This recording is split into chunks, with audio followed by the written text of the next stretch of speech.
What's up, Whisper Nation? Check out this mock draft replay from our mock draft marathon where we drafted with Liz Loza from Yahoo Fantasy. It's a 12-team half-point PPR, and we drafted right there on Yahoo with her. Make sure you give her a follow over on Twitter at Liz Loza_FF. And make sure you hit us with a like and subscribe on your way in, and you can catch us mocking with the best in the industry as we show you these replays from the mock draft marathon right here on the Fantasy Whispers. Check it out.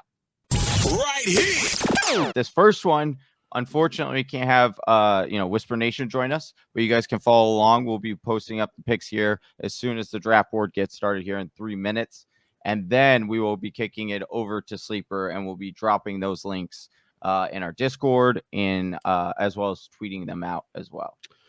Liz, I noticed you took the 11 spot. It's a half-point PPR 12 team. Any particular strategy, or is that I know we were just kind of running into this one. Is that a preferred draft spot of yours this year? No, I haven't mocked out of truly. I haven't mocked out of the 11 spot yet this summer, and so I thought, let's get loose and see what happens. Yeah, I love it. A learning experience for myself as well.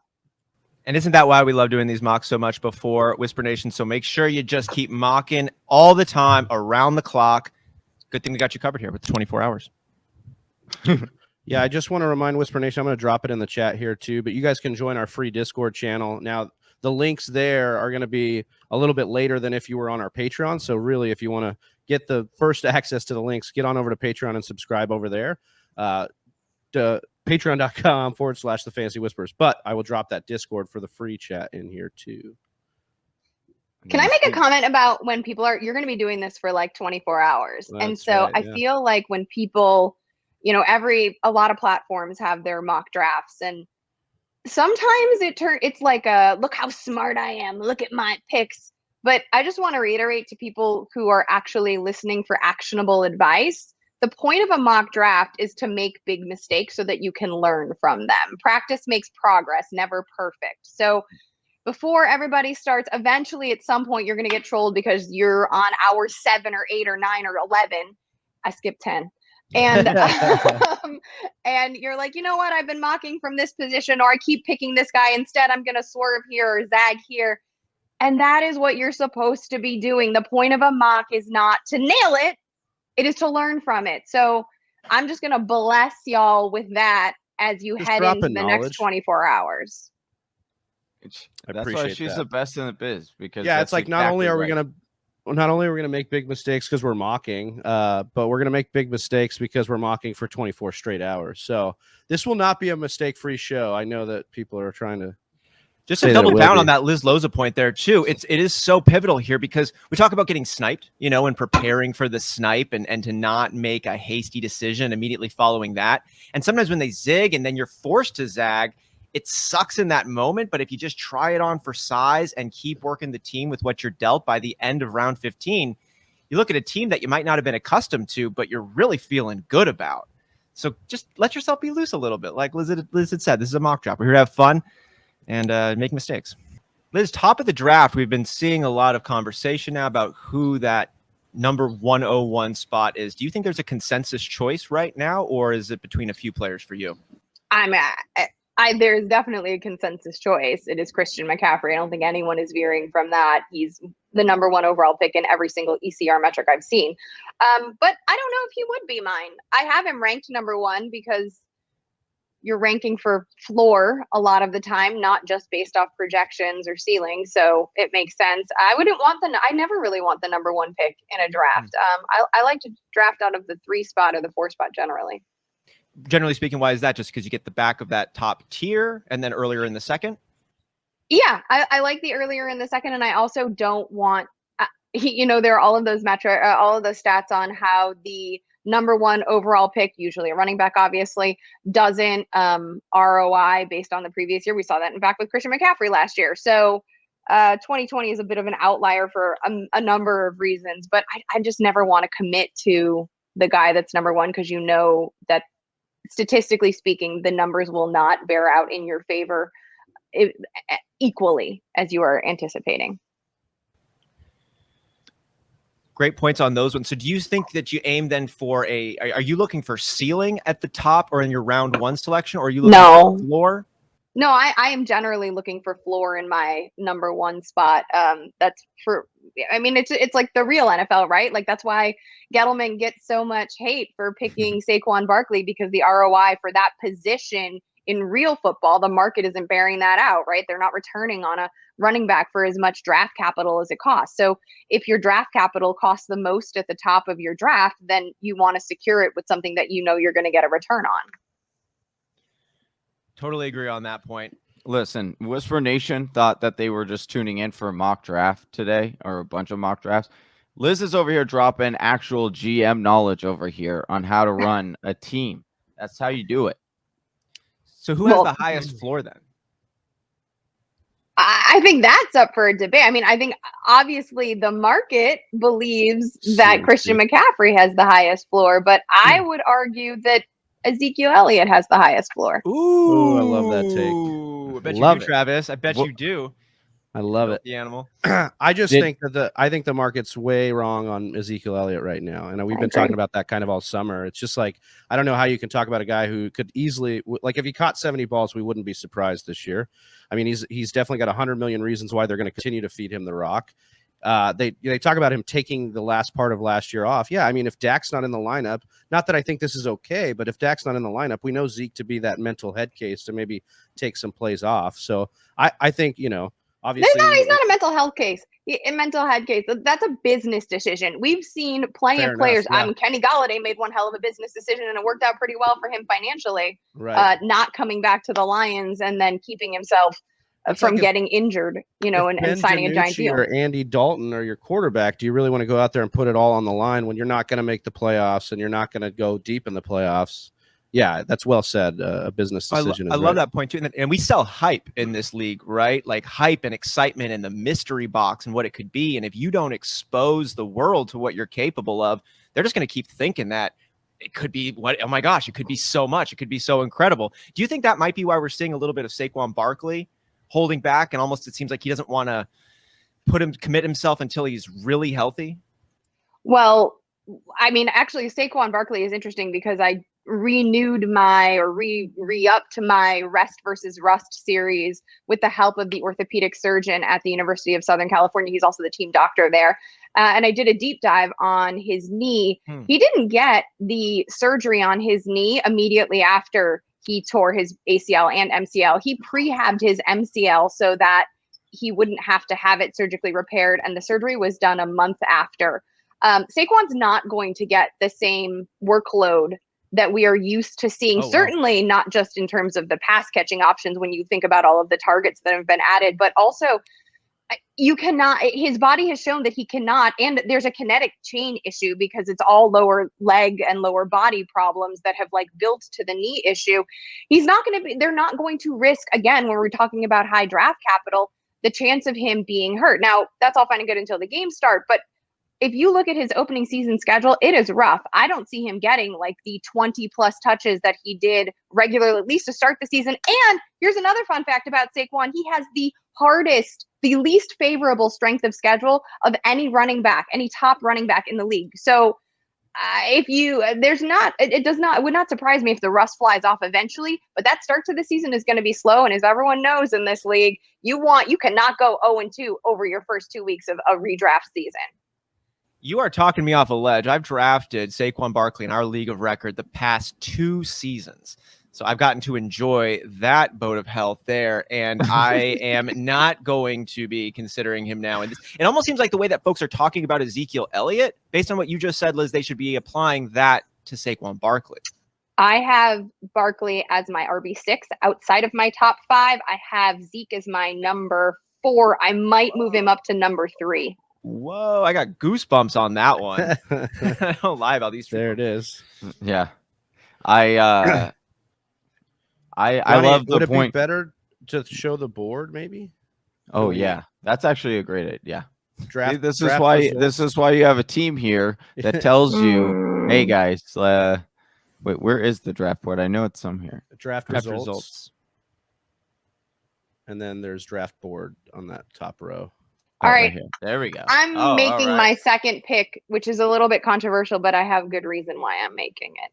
Can you speak to Oh, controversial? yes. Because everybody Yes. wants to say Joe Mixon's so controversial, but I really think that he belongs at least right here, or even a little bit mid-second. But I don't. Everybody's got a problem with Joe Mixon, or they're on the extreme other side. They love him, so much. Very So polarizing. typically at the 11th spot here, I would have drafted Travis Kelce, but again, I want to shake things up, and I haven't drafted Diggs yet, and I haven't drafted out of the spot, so I kind of want to see where things fall. I like Mixon because this is a little bit of a fun fact and a stat that I've leaned on. In 2019, he evaded the most tackles per game. That's not a metric that you particularly want your running back to have, because it means the O-line is absolute shite. And that means that he is having to evade 6 tackles a week. He can do it. Great. So we know the talent. When they brought in Joe Burrow, just Joe Burrow with AJ Green and T. Higgins and Tyler Boyd was able to stretch the field enough that the boxes lightened considerably, and Mixon averaged about 2 fewer evaded tackles per week. Now, he did get hurt, and injury concern is something, but also guess what? This is a running back position. Show me a running back that doesn't get hurt, especially that isn't going to get hurt over an extended now 17-week season, or 18-week, I should say, 17 for fantasy purposes season. The boxes lightened significantly, and it was 6 in the box. Player Profiler has one of my favorite stacked box rates. You throw in Jamar Chase, and that field is stretched even more, which means that Mixon is going to become all the more efficient. Also, here's another glimmer of hope. There's no more Gio Bernard. So those pass catching opportunities, which we know Mixon can convert on, will be more available to him now. I absolutely love that stat when looking at players on Player Profile. And yeah, because it's so interesting on some players. Like, for example, 2 years ago, when CMC had the monster breakout year, he had one of the lowest stack box rates, which was really surprising to me, that more people or more teams weren't trying to load up that box in order to stop him. I absolutely love looking at that and really seeing what the offensive line and defensive line are doing. I got to quickly make a pick here. Let's see. I'm going to tell you the numbers while you make your pick. So Mixon last year, his stacked front carry rate was 13.4%, which was RB50. And that's percentage of carries with 8 or more defenders in the box. So he was RB50, light front carry rate, RB7, baby. Wow. Nearly 60% of the time he got a light front carry rate. And again, that was without Jamar Chase. So imagine in an offseason that isn't as abbreviated as last season was, although, I mean, the vaccination issue is a whole nother thing. But I just think that the efficiency issues and the work in the passing game keeps him inside my top 12. I love it. I love it. Joe Mixon sneaking up on the boards here to pair along with Stephon Diggs.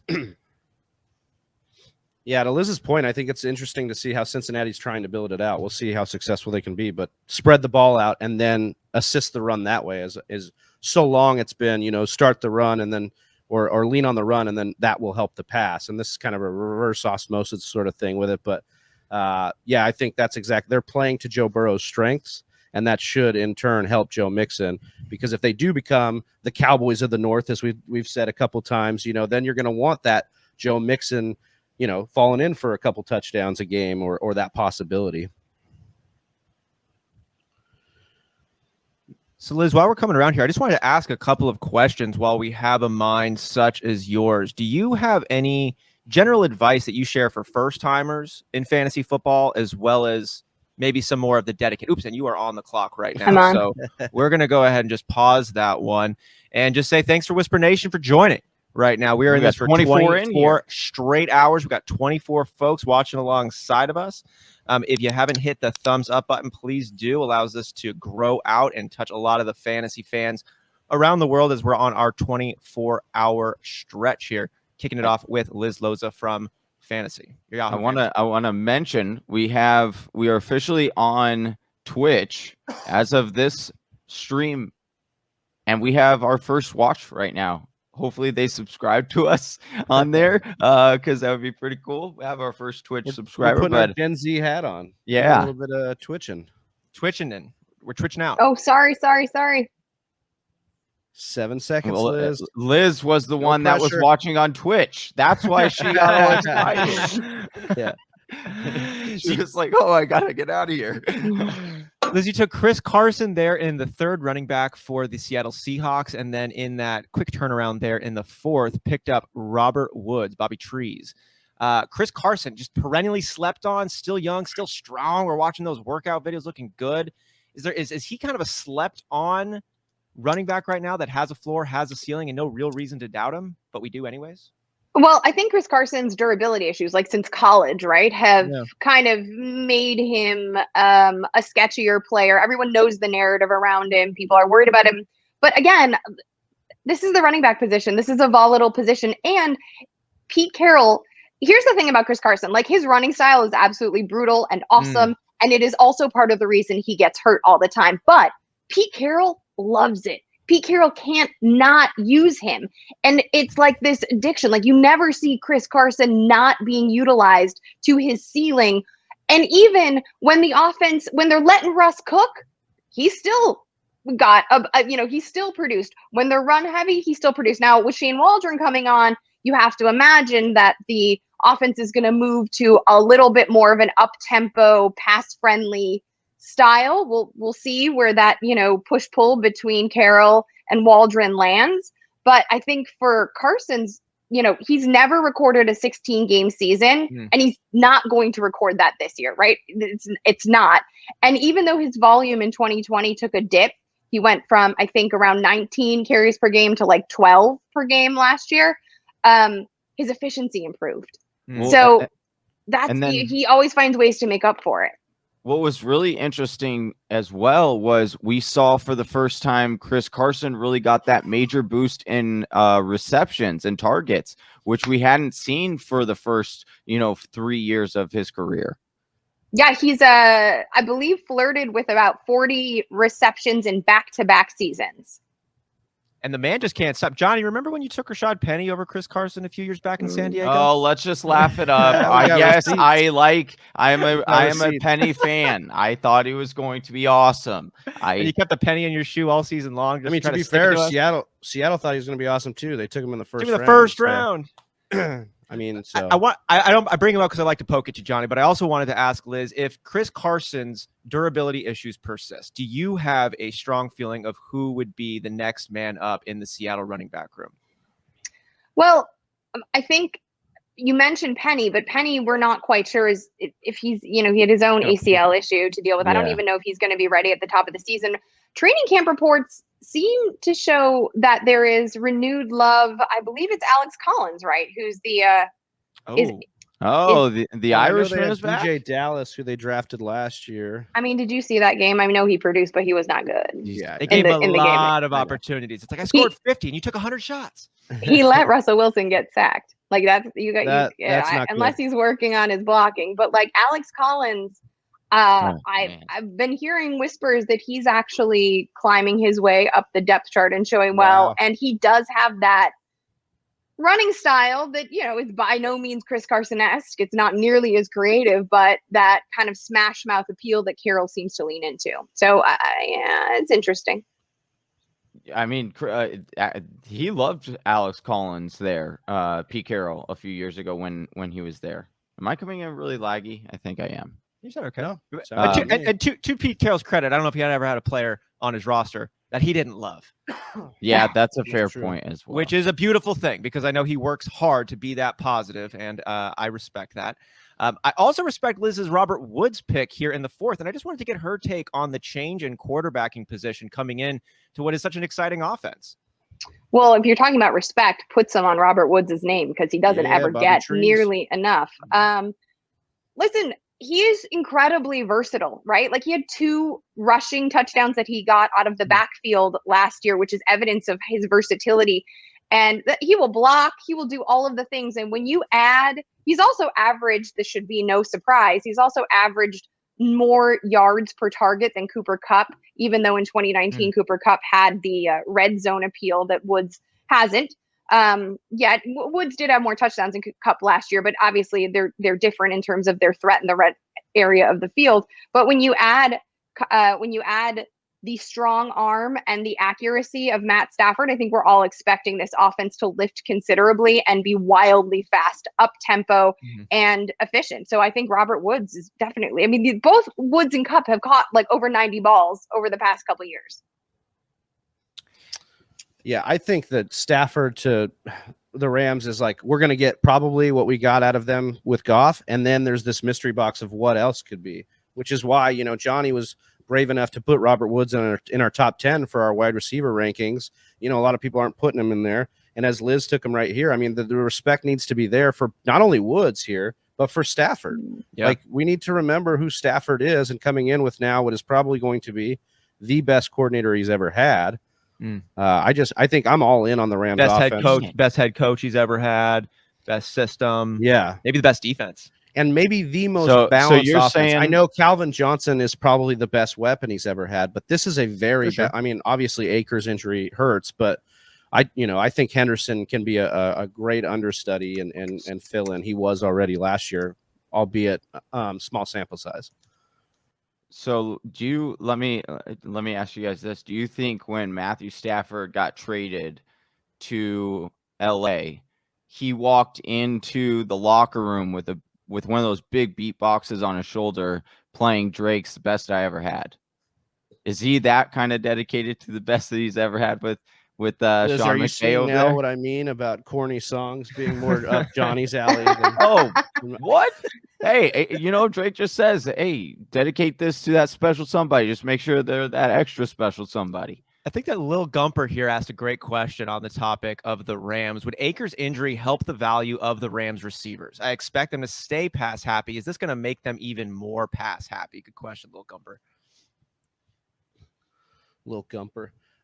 Yeah, so this was an interesting take that we've talked about briefly on the show. We're going to do a whole breakdown on the Rams offense with Akers gone, but there is the world where this actually makes them more pass happy with Matthew Stafford, which would be good for obviously all the pass catchers, and I think that's probably more likely.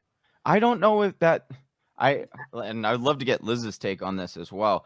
I don't know that they were ever not going to be pass happy. Like, I understand we were so excited for Cam Akers, but like when you look at that, like down the stretch, he was getting like 25 rushes a game. I don't think that they were going to give. And then you still had, you know, Henderson getting, 3 and Malcolm Brown getting a couple here and there. Like, they went really run heavy. And sure, Goff had, I think he had 2 games down the stretch where he did pass for like 40 attempts, but they still had their rushing attempts way up there. I think Sean McVay was trying to lean more on the run because Jared Goff couldn't get it done.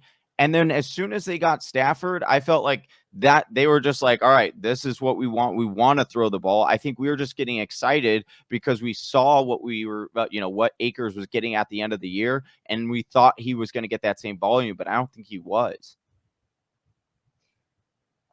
I think that's pretty spot on. I also think that like there's no world in which a vet does not come in. And whether that's Le'Veon Bell, I doubt it's a reunion with Todd Gurley. Like, there's going to be a vet that comes in that changes the complexion of what we have right now anyway, like as it is. And Henderson's a capable pass catcher out of the backfield. I have him in like that RB18 range personally right now. But I think to your point, like how much more pass happy can they get, especially when you have a dominant defense? Mm-hmm. That's true. Yeah, and I just think the history of this system, right? You know, Kyle Shanahan, the West Coast, like this is a run heavy system. Like they want to be run heavy, and passing to the backs more often than they were last year with Jared Goff. Because like in Todd Gurley's dominant years, they pass to the backs a lot too. So we'll see how it all shakes out, but I think we can comfortably draft these guys where we've been drafting them in previous years with Stafford coming, and then bank on some sort of upgrade too, Speaking of people switching teams, I wanted to jump over to Liz's last pick here. Robbie Anderson, we know the number 2 wide receiver, might be competing a little bit for that number 1 is kind of what I want to ask her about. We have the reunion of Sam Darnold now coming in, where that was his previous quarterback in the New York Jets football system under Adam Gase. Pour a drink out for him. And we Didn't see him blow up though. Like I hear a lot of people saying, "Oh, he's being reunited," but it wasn't like this was a super happy marriage. There was a lot of problems in the offense, but he wasn't popping off for 1,300 yards or something like that. We're looking at 779 yards, 752 yards, 941 was his best in 2017. Pre-Sam Darnold, do you think that we're going to see a flare up, or are we going to see a little bit of a regression from his near 1,100 yard season last year? Well, just to get a little bit more specific on the numbers that Anderson and Darnold had while they were together, of the 13 games Darnold started in 2019, Anderson either cleared 80 yards or scored in 6 of them. So I like that, especially when you, as you mentioned, fold in the dysfunctionality of the offense as a whole and probably that locker room. And, that was a city boy summer situation going on as well. So there's a lot to factor in. So I like that pre-existing rapport. What makes me like Anderson, though, is that, again, I like talented players. Andy Barron's taught me that talent is always the tiebreaker. And I'm not saying that DJ Moore isn't, but I do think that what makes DJ Moore special are his athletic ability, his measurables, his metrics, right? His spark score. That's amazing. But Anderson has shown himself to be versatile, and his role shifted throughout 2020. He wasn't the end zone weapon that he had been with the Jets, but he led Carolina's receiving corps in targets and receptions. He cleared 90 catches, was the wide receiver 8 in catches. So I like that he is evolving his skill set, and that just means more availability to the offense in different scoring opportunities. Oh, I love that take there. And I know you got your pick coming up here, so I won't ask you a hard-hitting question, but Robbie Anderson then, big value vibes coming out of him. Johnny, how are you feeling about that with DJ Moore on your team there? You took him in the 4th round. I'm not a fan of Robbie Anderson. I think when you look at DJ Moore, he's a yak monster. I think they put him in the slot. We know how much Sam Darnold loves going to the slot, especially in the red zone. I think that Bateman ends up being that alpha one outside. And because he's really good at the contested catch, you saw what he did under Joe Brady in that alpha role. That's what he ran. Even in his rookie year? I think they put him. I think they put him. Do you mean right? Or do you mean Marshall? Or Marshall? Excuse me. Thank you. Terrence Marshall. I think they put him in that X. Because he's so much better. That was the big problem with Robbie Anderson, was when you look at his contested catch rate, it's really low. And then as opposed to DJ Moore and Terrace Marshall, those are relatively high. And so I do think with Robbie Anderson, I think that was a great point, is that he is versatile. And because he's versatile, I think they'll end up moving him over to what DJ Moore played last year as that number 2 kind of role. And I think that will significantly hinder his upside. So for me, I think I'm either taking DJ Moore or I'm waiting and I'm going to take that late dart throw and Marshall. But that's just what I think is going to happen. I would probably trust Liz more than myself. No, I think it's the Moore Anderson debate is on, because I think, Moore puts up really, you're right, the yak numbers and also highlight worthy plays. And you can't help remembering when you see somebody flash that big, right? And what Anderson did last year was more of a workman role. I think also I'm going to lean towards him because of the rapport as well. And because I think DJ Moore is, he's had a lot of fluctuation, so it'll be interesting to see if some added stability will help him grow his technique. Whisper Nation, we're getting to hear a great debate right now on the 2 presumed top wideouts in Carolina between DJ Moore and Robbie Anderson. And for me, when I'm coming to these split decisions on who's going to be the number 1, the number 2, I go value. I go ahead and just say I'm taking the number 2 receiver then. And hopefully I can get a good value on that. Kind of like when we were talking earlier before the Julio Jones trade, Johnny and Travis, we were saying Calvin Ridley or Julio Jones. And it's like, I'm just really happy to get the second of the 2. And hopefully that one then pans out ahead of this one. So I'm loving Robbie Anderson. I'm loving DJ Moore. And I would love to get a value play at that one. As Ian Hart had said, we don't hate players here. We hate ADP. And I really like what Robbie Anderson is bringing in right now. I said that to somebody on Twitter. And they came back and they're like, no, I hate players. And I was like, wow, all right. Not playing the right game then. It's like, don't draft them, I guess. Don't. I mean, we all do have bitter. some horrific memories and some players who, you just think that name and your brain cries. Liz, in your years of fantasy, is there any player that comes to mind that you almost just want to have a voodoo doll of now and just take out whatever you need to on that person? Let me think on that one, because I think Liz only drafts baller players, so that's why she's like, no, I don't because get, I don't think get you can excuse it away to I mean schemes or situations or injuries. Like there have been isolated times where I've been like, oh, this guy's not performed. I'm trying to think of actual busts that I believed in. Oh my goodness. Michael Thomas just now came out. I didn't even know he was still available. That is absurd. I mean, Toby Gerhart. How about that? Toby Gerhart. There's a name I haven't heard in a minute. Yep. Toby Gerhart was the one that just I bought into it. I don't understand why. And then I was like, what? You know what? I hadn't learned the talent breaks all tiebreakers. I just believed the narrative. And in fact, when he came out, it was nothing but plotting. Yeah. Oh, I remember that one. I'm not gonna lie. This ADP is wrecking me. Michael Thomas? Wow.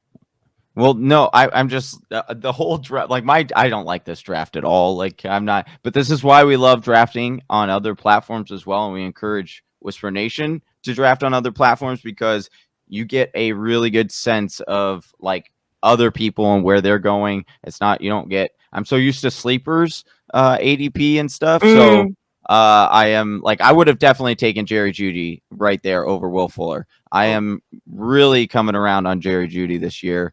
But like I said, I can't believe that Michael Thomas is there. I understand he's sorry. Go ahead. Oh no. So you just brought up such a phenomenal point here. We talk about the players, we talk about analysis all the time through the lens of fantasy football. And when you're actually having your draft, which is what we're preparing ourselves to do for your actual season, the platform that you're selecting on is going to have a huge influence on where folks are taken. And, Sleeper to ESPN to NFL to Yahoo are going to have different ADPs. And sometimes they're pretty egregious how wide those rankings are. So you might be thinking you're going to be getting so-and-so player to lock at number 3. And are in the third round, and they might be way lower or way higher, just depending on that specific platform's rankings. So be sure to review, make sure you do your own rankings, and better yet, just go ahead and pick up the Fantasy Whispers draft kit right now for $10, and then you can just have those rankings already established, and it doesn't matter where the rankings are popping up on the platform. You've already got the good information there to make accurate decisions queued up right in front of you. But yeah, to Johnny's point, man, sometimes those things are way all over the place. 3 p.m. Give me a second. Oh, I'm going to do what I'm going to do right here. Okay. Oh, you just broke my heart, Liz. Taking James Conner. And then Brandon. Girl, you're talking about ADP. This is the other thing. ADP means average draft position. That doesn't mean you have to obey it. Go get your guy. Do what you want to do. This is, forget the rules for a second. Live how you want to live. James Conner's an incredible value. I don't know why everybody else, the Chase Edmonds truthers, have dug their heels in incredibly stiff. And I'm just James Conner, if James Conner is my RB4, okay, I think he's probably going to lead that backfield. And is he going to miss time? Absolutely. But I'm comfortable with that at my RB4. Well, there's. Okay, I am 120% Chase Edmonds truther, and I just don't understand where the narrative is coming from that Chase Edmonds is not getting this lead. Now I understand. Now this is what I'll preface it with. I understand when people come back and they're just like, I would rather take James Conner because I think that Edmonds could, fall off because I don't believe in him. And the ADP, is 3 rounds different. I understand that. But when people keep saying or going with the narrative that Cardinals don't believe in Chase Edmonds as their lead running back, that is beyond what the GM has said. It's beyond what. So you believe what coaches? You believe what they say? when it's all aligning, when I've got the GM, when I've got the head coach, when I've got the quarterback and the player all saying that, hey, Chase Edmonds is the guy and he's going to have an RB1 season. Now, will he have an RB1 season? I don't have him quite that high, but I believe all of them when they say he's going to get the bulk of the carry. I've also had beat writers that I know here in Arizona that have all said, yep, it's going to be Chase Edmonds is going to get the 55 to 60%, and Connor will get a little bit left, or what Edmonds had last year. Does James Conner have the juice to take that spot from Chase Edmonds? Absolutely. He's had 2 starts, and those 2 starts, he was the number 1 overall running back. And then in the second one, he was an RB2. He was RB21, I believe, Chase or Edmonds? something like that. Yes. Okay. And does James Conner have the juice to take it from him, though? Oh, I don't believe so. This is the other thing. Like, we act like James Conner is this great running back. He had one good season. He had one, like the last 2 seasons, he's significantly declined. There was a reason why Pittsburgh didn't want him back. There's a reason why we signed him to a 1-year, $3.5 million contract, because it's so minimal. It was the cheapest one that we could throw out there. And if we were so sold on James Conner, if we can get him so cheap, why would we only sign him to a 1-year deal? Like you would sign him, you would lock him up. Just say, all right, we'll give you 2 to 3 years at that cheap price, and then we got a running back. If they really believe him, but they don't. They believe in Chase Edmonds. It's his last year of his contract, and they want to make sure that he's their guy that they want moving forward. But we just I don't think anyone is disputing the fact that the coaching staff views Connor as a Jag. Yes, 100%. However, if Stefanski had, if Cliff Kingsbury had all of this belief in Chase Edmonds, who's been on the squad for 3 years, why the hell has he never carried the ball more than 12 times, save twice over the past 2 seasons? Because you have a really efficient guy in David Johnson at first, right? Like David Johnson was a top 10 back when we had him, right? And then you get Kenyon Drake, who why'd they add Kenyon Drake? There were those moments, right? You want to know why? Because it was the game 2 of Chase Edmonds taking over because David Johnson had messed up his ankle, and Chase Edmonds was running he ran a cross, and then when he pulled up and he had a really bad hamstring injury that it hampered him for like 5 games. And so they didn't have another running back on the roster, so they had to make a move, and Drake was the cheapest running back that they could go out and get. And then they were like, okay, once they traded for him, they're like, well, let's see what he's got, because he's an efficient, all the metrics are saying he's a really efficient runner, and he was. But then what you started to see at the end of last year was them starting to fade out. They started to fade out Drake. And if you look down the stretch, Edmonds was actually slowly getting the bigger and bigger market share. He was getting over 50% of the snaps for them. So they were already starting to phase him out. Well, as we said, we don't hate players. I think sorry, Austin. I think just to surmise, like, it's possible that Johnny is right and Liz is right here. And that's the point here, is like Liz is talking about a value. She gets to go and snag up Connor. And then if something were to happen with Edmonds, because I've been in the same boat as Johnny, that I think they will, like, every crack at this job is going to Chase Edmonds to start. But you can be in both Johnny and Liz's camp, that thinking that if anything happens to Chase, or if Chase's leash is as short as it looks like it is, then it's Connor's job eventually, and then you have a great value in scooping him up. I think drafting both is a fine strategy. I do also, yeah. Like, even if you weren't going to take Edmonds and you passed on him and you take Connor later, I think that's a fine investment. Yeah, because I think that is really the you hit the nail on the head there, because most people are saying, oh, I would just avoid it. However, you have to realize, like, Arizona, since Cliff Kingsbury has come over, they've been a top 10 rushing offense the last 2 years. So you want a piece of that. They're going to be in the red zone a lot.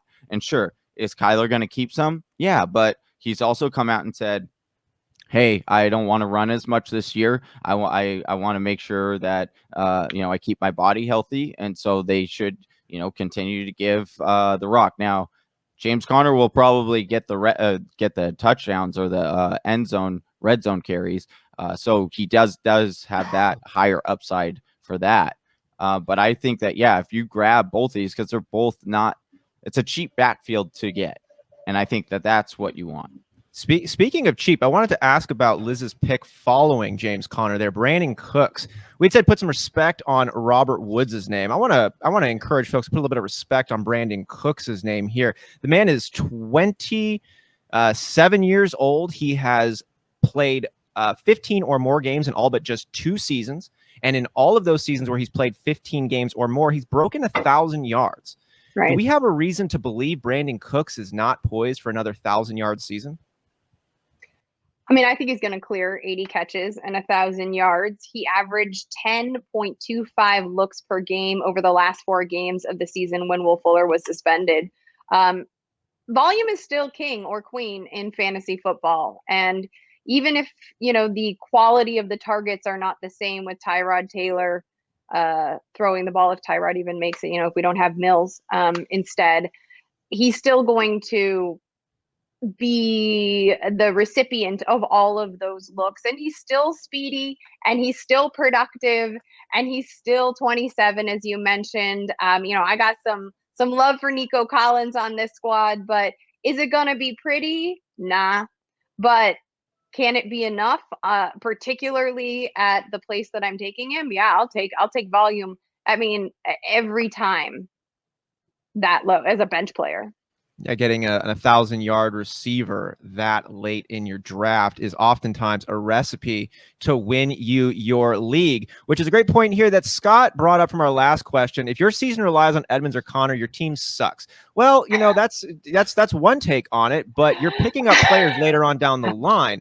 And if you're able to grab a starting running back for a voluminous offense that's giving opportunities and leaning on a running back, and you pick that dude up around 7, 8, 9, 10, you might have a league winner. So we all know Derrick Henry's awesome. We all know that DeAndre Hopkins, as long as he gets vaccinated, is going to be great. But who are you going to find later on down the draft? You're not relying on Edmonds or Conner. You're finding a gem later on down the line. And that's what this game really ends up being about. You got to find your value, and you got to create that separation between the rest of your league. I'm guessing it might. Liz, we had asked you earlier about players that just heartbreakers. Do you have any in your years playing that are your just favorites, guys that were super late picks that we just kind of talked about that ended up being a switch up? For me, my favorite one is Jon Moreno.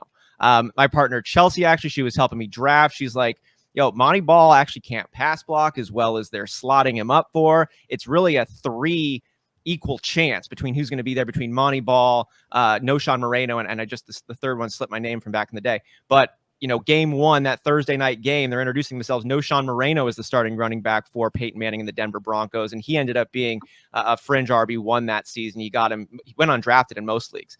So that's my personal favorite. Does any player come to mind that you just loved? It was a super value pick and ended up making a big impact on your year.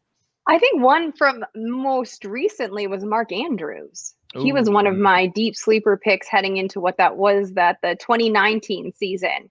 And I believe it's 2019, right? Or was it 2018? And I was, pounding the drum for him because he showed out so well down the back half of the prior season. Maybe actually not half, probably third or quarter. And I was like, this guy's going to be something. And listening to the reports about the rapport between Andrews and Jackson in camp had me totally sold. And I really, really liked what I saw out of him while I was doing my dynasty rookie reviews, my scouting process. And so I think he's been one of my favorites. Now, I didn't draft him and his value has changed since that big year. And the position is volatile enough as it is that it's a little bit head scratching. But I think he's probably one that I was most proud of. That was a good one. I love Mark Andrews. Friend of the show. He is a friend of the show. Yeah. Oh, that's cool. Mark he went to high school here in Arizona, and his dad knows my father-in-law. Oh, cool. Yeah. He's awesome. How is Mark Andrews going to do this season? Liz, is it going to be an improvement from Lamar? Is it going to be still a little bit inconsistent? I called him the Alvin Kamara of tight ends in years past. He's on the field for like 55% of snaps. He wasn't out there as much as you'd like to think, but just always doing work with all the opportunities he got. How's he going to do this year, though? How's that consistency going to look?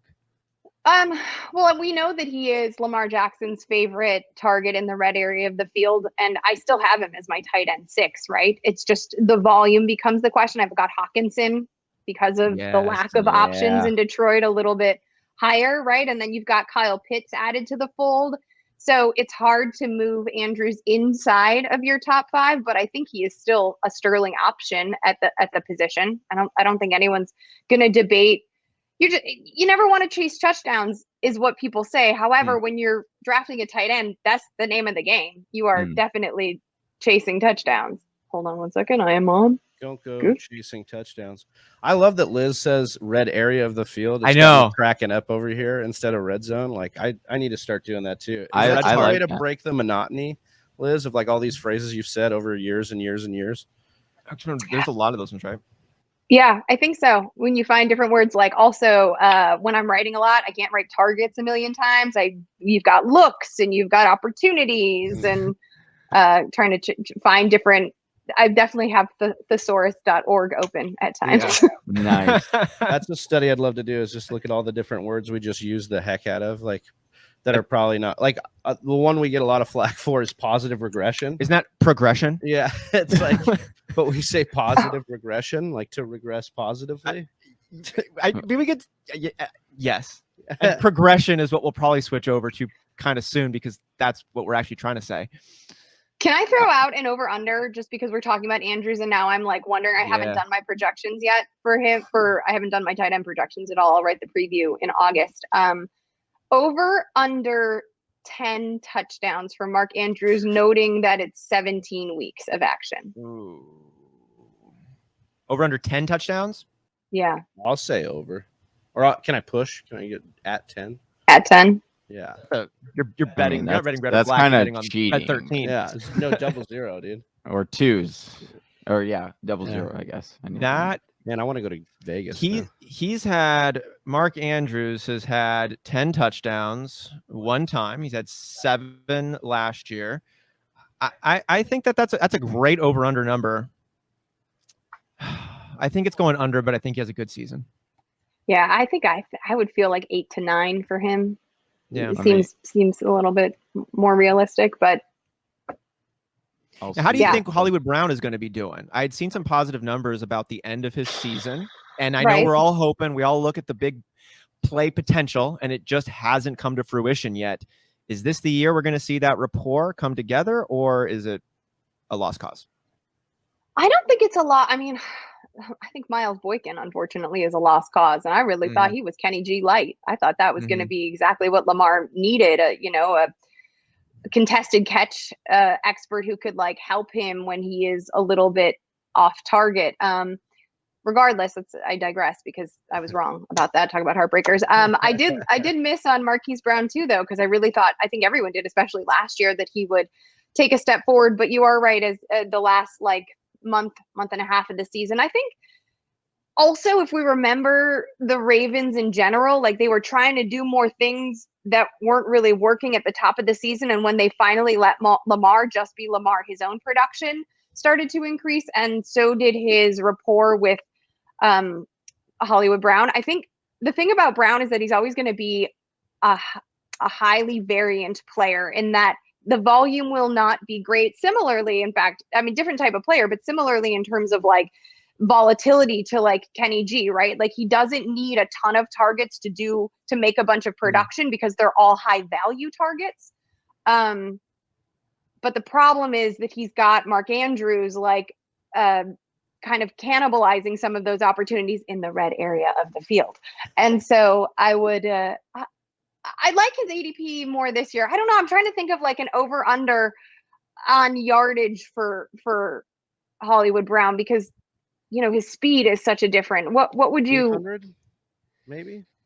I think he goes over 800.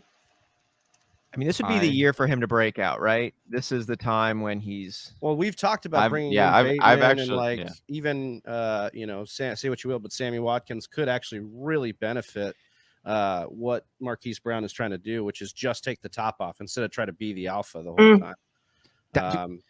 I know everybody hates Sammy Watkins, and Johnny and I get in a real fight about this every year. And we all know the first 2 games of Sammy Watkins is Chris Paul mid-range. Pretty much you can bank on. There you go.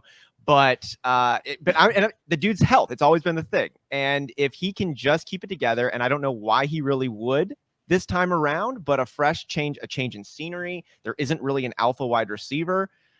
I think he's a borderline luxury deep dart throw on this one. I think he could be kind of exciting, at least for the first 2 I games. think he clears 900. Do you think that he could average 50 yards a game? If that, then you think he can go over 900, Yeah. It's just I don't see how you can go from Pat Mahomes to Lamar and then get better. Yeah.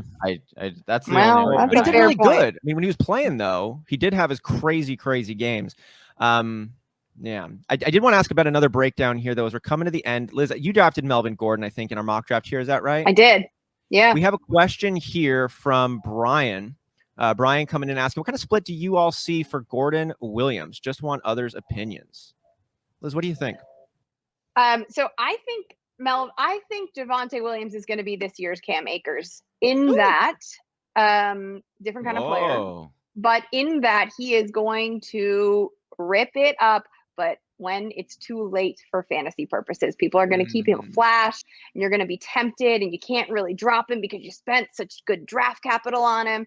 And then by the time he blows up, you will be 2 in the hole for it to make a difference. You won't be able to make the playoffs because you've been waiting on him to show up to get your butt to the fantasy playoffs. Here's the thing that also, I got a question on Twitter a couple of days ago that someone asked me, when does contracts or payment ever factor into your analysis? Well, it does when looking at this backfield, because Melvin Gordon, who was the RB12 overall in over 15 games last season. He played 15 games and he was the RB12 overall in 2020. He went over 1,100 scrimmage yards and he had 10 touchdowns last year. He's in the last year of his deal.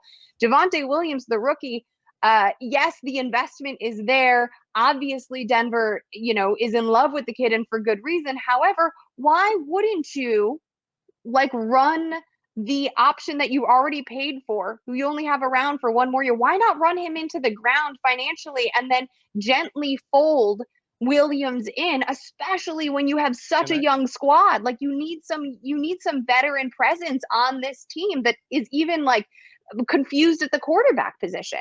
Can I answer you, Liz? It's why not just keep your used car that you have paid off and drive it into the ground?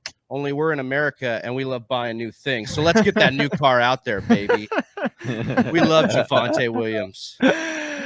Yeah, but that car, the minute you drive it off the lot, it depreciates by 25%. The new numbers, though, for the first time, in U.S. auto history. Wasn't that a shortage, though, right? There are all kinds of weird reasons. Maybe we got a shortage of viable running backs over there in Denver. Who knows what's going to end up happening?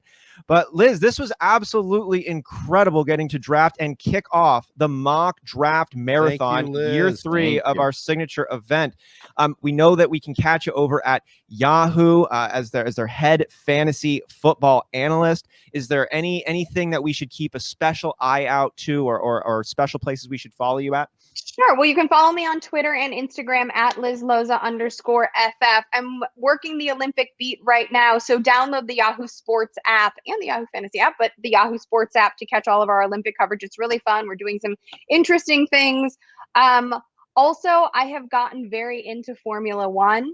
After binging the Netflix series, Drive to Survive, the Hungarian Grand Prix. I'm half Hungarian, by the way. The Hungarian Grand Prix is this weekend. I will be watching that. I'm a Lewis Hamilton stan. All you Verstappen fans can suck it. He is Ivan Drago behind the steering wheel and, with 100 pounds less. But so anyone who's interested in chatting about Formula One, BetMGM has some offerings. I bet on them a little bit last week because of the British Grand Prix. So if anyone's into Formula One, at me about that. I'm very excited. Formula One's like my side piece. Like this she is thick in all places, and I am loving it. And I'm still married to fantasy football. There's been some good years. We're not in therapy or anything, but you know, later nights, some good weekends, marriage. having some good times. I just got my Olympic hat in the mail. I'm very excited about it. So I'm gonna be downloading the NBC Olympic app coverage, catching all of that coming. The Yahoo Sports. Yahoo Sports. Thank you so much. Excuse me. Thank you. Of course. Awesome. Liz, All thank right, you Liz, so well, much. thank you again so much, and we'll hopefully catch you next year, and we'll be around on the internet. Sounds good, guys. I hope I didn't scare you away with the Chase Edmonds arguments. Oh no, girl! I will remind you when it fails. Don't worry. Oh, shots fired. Have a great marathon, guys. Here's to all the Mountain Dew, Red Bull, coffee, whatever you're drinking. Stay strong, and thanks for having me kick it off. It was a treat. Appreciate you, Liz. Love you so much, Liz. Liz. Bye, guys. Mwah. Bye. Right here. Oh, you watched the whole video? That's impressive. But if you want to learn how to dominate your draft or win your league, why don't you head on over to thefantasywhispers.com and grab your draft kit today? Or you could click the link in the description below. And if you're still not sold, check out one of these videos.